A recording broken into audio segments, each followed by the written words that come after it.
The next, second worst exercise to do is the face pulls. Sorry, Jeff Cavalier, it's a face pulls. He promotes the crap out of that, but listen, 90% of you are doing it completely wrong. You are. This is what everyone looks like.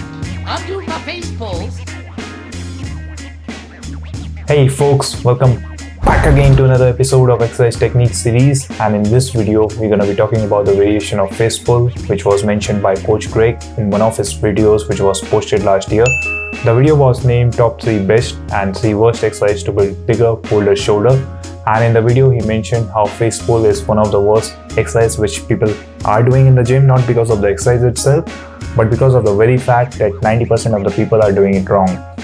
The video was followed by a bonus tip later on where he mentioned how people can benefit by doing face pulls by lying on the floor, which eliminates a lot of mistakes in the movement. And in this video we're going to be discussing the biomechanics of the same variation of face pull which was mentioned by Coach Greg. So without further ado, let's jump right into movement analysis.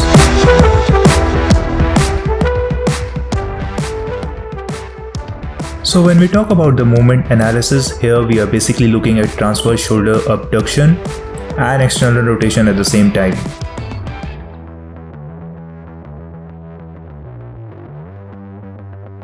We know we'll be working a bit of lower and mid trapezius muscle as well when we do face pulls, but we want to maximize the growth of posterior deltoids with this variation, because isolation exercise hit rear delts much more.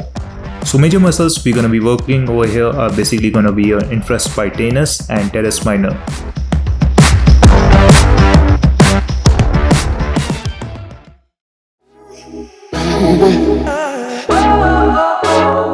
To start the movement, we would want to make sure that the pulley is set up at a higher height.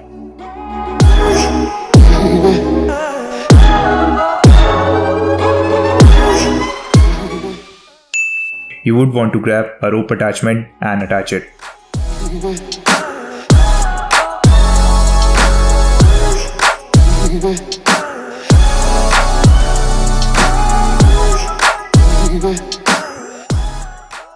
As far as the grip is concerned, here we won't be using the conventional grip.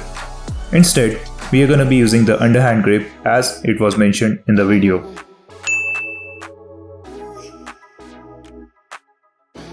Once you have the firm grip of the rope attachment, you can lie down on the floor and at the same time make sure your scapula is slightly retracted and depressed.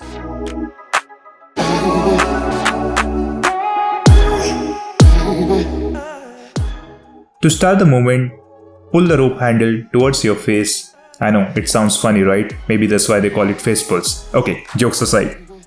Here you want to make sure that your hands are in charge of the movement, not your elbows. Here you are basically hitting the double biceps pose.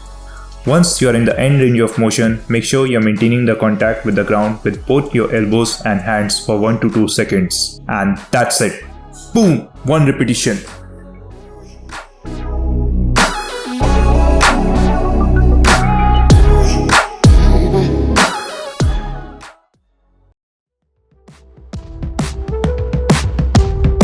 So when it comes to compensation, I would say the major compensation which people wait.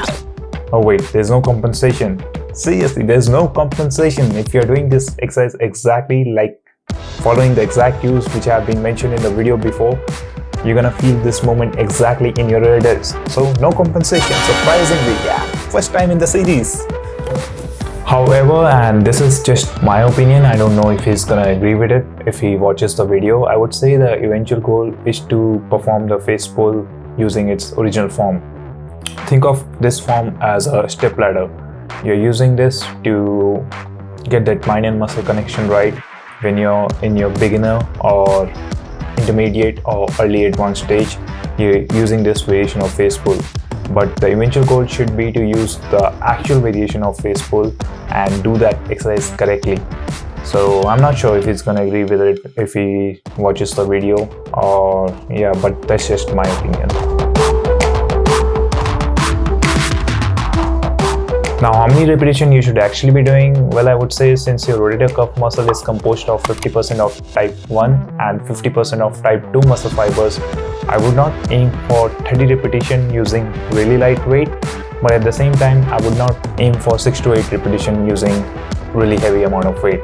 I would be aiming for somewhere around 12 to 20 repetition using moderate amount of weight for the maximum muscle development. Now, before closing this video, I would like to highlight one thing, and that is I did not make this video by just trying out this exercise for a single day. I've been an advocate of this variation of face pull for the last 6 to 8 months. You can check out my Instagram post. I think it was back in March when I posted like how this variation of face pull is so good. It eliminates so many of the compensation, and it's only after trying it out for like 6 to 8 months that I'm posting it as a part of my exercise technique series. So yeah, I think similar thing is with the program. If I'm gonna review any program, I'm gonna run through the entire program, throughout the entire mesocycle of the program, and only then I'm gonna pass my judgment and pass my verdict. Because I think one day is not enough to pass a judgment how the program is, how the diet plan is, because there's so many of them available online. It's not just one of those videos where we just popped up on my Instagram where you see try this great finisher for your shoulder, and I'm like, man, this thing is good, you feel the burn in your shoulder, you gotta track it through. No, this is not one of those videos. I tried this variation for 6 to 8 months, only then I'm passing my verdict, and only then I'm asking you to try this variation.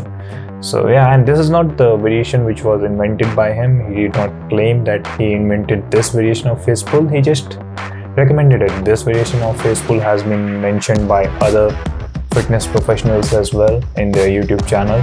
So yeah, this is not something which is exclusive to Coach Greg, but he made a pretty good point in the video. That's why I decided to include it as a part of my exercise technique series. So yeah, that was about it. That's the video for today. I hope you like this video. Don't forget to hit the like button, do subscribe. Do let me know in the comment section what you thought about the video, and until next time, peace.